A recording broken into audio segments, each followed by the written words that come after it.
जय हिंद दोस्तों, मैं महेंद्र शर्मा स्वागत करता हूं वन वर्ल्ड हिंदी में आपका। उम्मीद करता हूं आप खुश और स्वस्थ है। दोस्तों टीएलपी ने पाकिस्तान में तांडव मचा दिया है और हम आपको एक बहुत ही लेटेस्ट वीडियो दिखाएंगे कि इस तांडव में उन्होंने पाकिस्तान की पुलिस को भी सरेंडर करवा दिया। बहुत से सैकड़ों पुलिस वाले मारे गए हैं। अभी पाकिस्तान के प्रधानमंत्री इमरान खान और शेख रशीद और उनका पूरा मंत्रिमंडल ही अगर आप देखा जाए तो पूरा का पूरा मंत्रिमंडल पाकिस्तान में नहीं है, वो सारे के सारे बाहर है। और अभी इमरान खान ने शेख रशीद को मैच ना देखने के लिए बोला है और बोला पाकिस्तान में जाके आप हालात को सुधारो और देखो क्या रिपोर्ट है। क्योंकि ये सब भाग चुके हैं, भाग खड़े हो, इनको पहले ही आभास हो चुका था इस चीज का कि पाकिस्तान में बहुत भयंकर वाला तांडव मचने वाला है। और ये तांडव टीएलपी ने पाकिस्तान की सड़कों पे ला दिया है। दोस्तों पूरे देश को अस्त व्यस्त कर दिया है और पुलिस वालों को कम से कम सैकड़ों पुलिस वाले मारे गए हैं। तो दोस्तों देखिए ये वीडियो और देखिए ये डिबेट और कैसे ये पाकिस्तान के नेता और पाकिस्तान की सरकार इस मैटर को दबाए जा रही थी।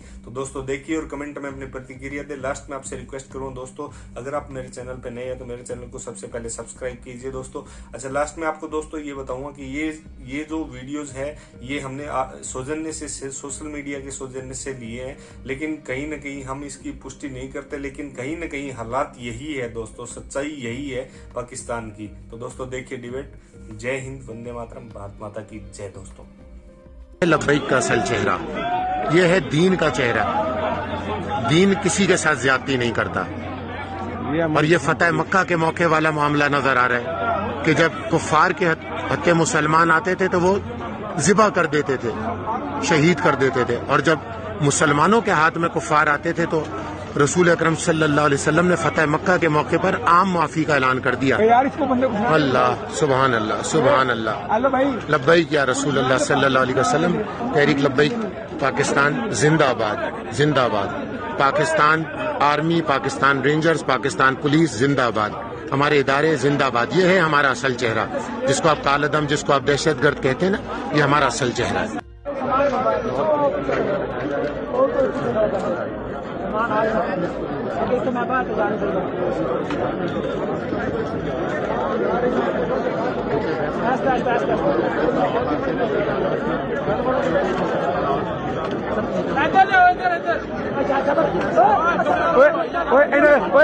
सामने नहीं आना।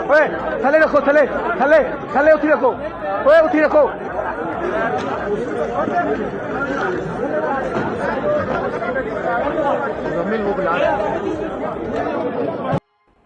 और हालात आप अच्छे तरीके से जानते हैं कि क्यों ठीक नहीं है। कुछ दिखाया नहीं जा रहा मेन स्ट्रीम मीडिया पे और बड़ी इसको जो है वो दबाने की कोशिश की जा रही है। लेकिन सूरत हाल ये है अब तक कि टीएलपी का वो धरना जिसकी मैंने आपको 2 से 3 दिन पहले खबर दी थी और उस पर मैंने आपको फुटेज भी दिखाई थी और बताया था कि क्या होने जा रहा है, शुरू हो चुका था उस वक्त तक। अब मामला वहाँ से बढ़कर यहाँ तक पहुँच चुका है कि तकरीबन कहा जा रहा है 5 के करीब पुलिस वाले जो हैं वो मारे जा चुके हैं। कोई 3 कह रहा है, कोई 2 कह रहा है, लेकिन तकरीबन रिपोर्ट्स ये बता रही हैं कि 5 के करीब, जिसमें टीएलपी के लोग भी जो उसके वर्कर्स हैं, जाहिर है कि उनकी भी हलाकतें हुई होंगी। तो काफ़ी गंभीर सूरत हाल है, बहुत ज़्यादा संजीदा ये जो है ये सिचुएशन हो चुकी है। लेकिन इसके सीरियस लेने वाला कोई नज़र नहीं आ रहा। इसकी वजह ये कि जो हमारे वज़ीर दाखिला साहब हैं, ये शेख रशीद साहब, वो तो मैच देखने के लिए उनको बहुत ज़्यादा क्योंकि जल्दी थी तो वो दुबई चले गए।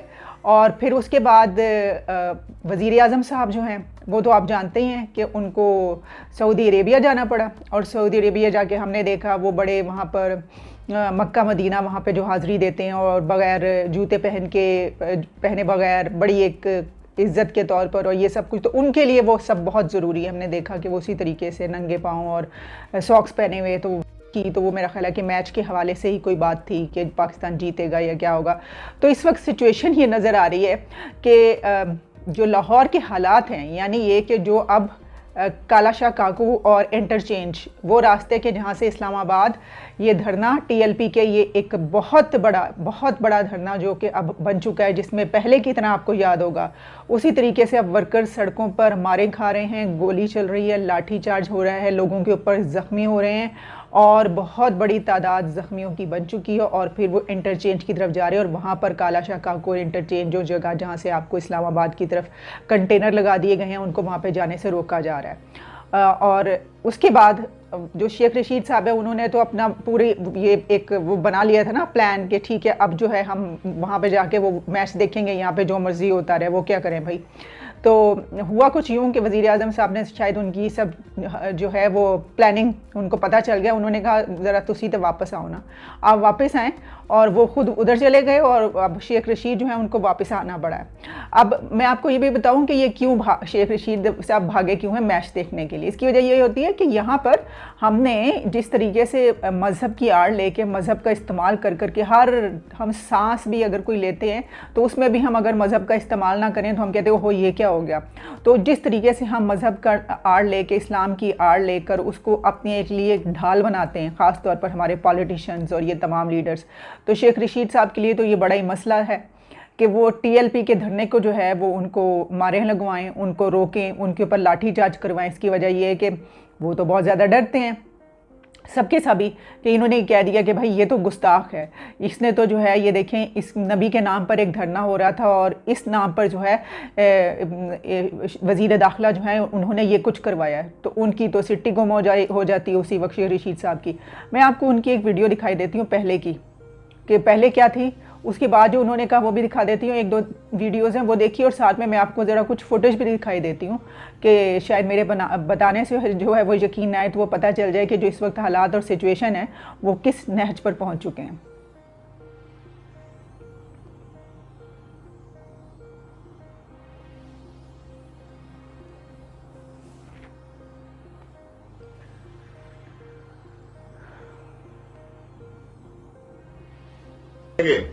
मैं हुकूमत को आखिरी वार्निंग देना चाहता हूं, वरना इस मुल्क में लब्बैक या रसूल अल्लाह की ऐसी तहरीक चलेगी, अकल के नाखन ले लें, वरना ये तमारी हुई लूटी हुई दौलत भी काम नहीं आएगी, ये फरसूदा निजाम को भी आग लगा देंगे और उस सारी सोचों का पाकिस्तान में जिंदा रहना मुश्किल कर देंगे। हम मर मिटेंगे।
तवज्जो नहीं, 22 अक्टूबर बरोज जुमातुल मुबारक तहरीक लब्बैक या रसूल अल्लाह का पुरअमन नामोस रिसालत मार्च मरकज जामा मस्जिद रहमतुल लिल आलमीन से इंशाअल्लाह अज़ीज शुरू होगा और इस्लामाबाद की तरफ चलेगा,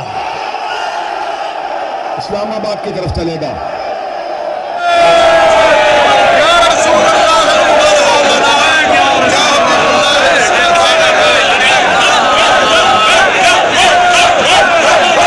होती है ये बताते हुए कि हमने फलां इलाका क्लियर करवा लिया। इस वक्त 3 उन्होंने पुलिस के जो नौजवान हैं उनको शहीद कर दिया है और हुकूमत खुश हो रही है कि हमने लाहौर का फलां इलाका खाली करा लिया या फलां इलाके में इंटरनेट बहाल हो गया। असल में क्योंकि वो लाहौर से इस्लामाबाद आ रहे हैं तो वो जो इलाके छोड़ते जाते हैं तो ऑटोमेटिक वो बहाल होते जाते हैं। अब आइंदा आने वाले जो शहर हैं वो सारे के सारे इस वक्त कॉम्प्रोमाइज हो रहे हैं। लेकिन क्वेश्चन तो ये बनता है कि पूछे कोई इनसे कि अगर सड़कों के ऊपर हजूम ने हुकूमत करनी है, अगर सड़कों पे ऊपर मजहबी इंतहा पसंद लोगों ने हुकूमत करनी है, तो किस तरह का पैगाम जा रहा है? क्या हमने वाकई ही हुकूमत या मुल्क एक मॉब जत्थों को दे दिया है? हमें हर दफा ये बताया जाता है, हर दफा ये कहा जाता है, हर दफा रियासत पाकिस्तान और उसके नुमाइंदे और हुकूमत हमें ये कहती है, अपनी अवाम को कहती है कि हम आपको सिक्योरिटी देंगे। लेकिन ये किस तरह की सिक्योरिटी है? ये किस तरह का इंतजाम है कि पिछले कितने सालों से एक मजहबी जमात जब उसका दिल करता है वो इस्लामाबाद पे चढ़ाई कर देती है, जब उसका दिल करता है वो पुलिस के नौजवानों को शहीद कर देती है, और उनको इंसाफ भी नहीं मिलेगा। अब वो जो 3 पुलिस के नौजवान शहीद हुए हैं और आइंदा भी पता नहीं कितने शहीद होने हैं, क्योंकि अभी तो हुकूमत ने उनसे लड़ना ही छोड़ दिया, अभी तो हुकूमत ने उनको रोकना ही छोड़ दिया है, और वो जीटी रोड के रास्ते इस्लामाबाद पहुंच जाएंगे, वो यहाँ पे फैजाबाद में धरना देंगे, इस्लामाबाद के दिल को, वो रावलपिंडी इस्लामाबाद को बंद कर देंगे। इस्लामाबाद के अंदर जो सफारतकार है, डिप्लोमेटिक कम्युनिटी है, वो तमाशा देखेगी।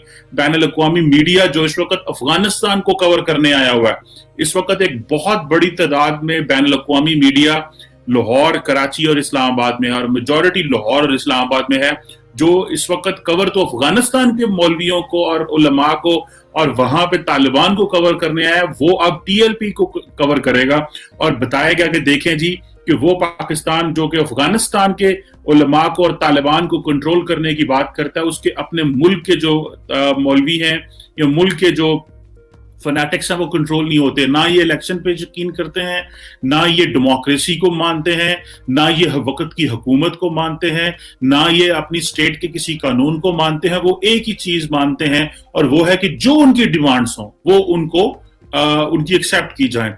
अच्छा, यहाँ पे अगर बात की जाए, हमें पूरी जिंदगी 75 साल हमें पढ़ाया गया, हमें बताया गया, हमें ये दिखाया गया और कहा गया 75 साल कि हमारा सबसे बड़ा जो दुश्मन है वो भारत है।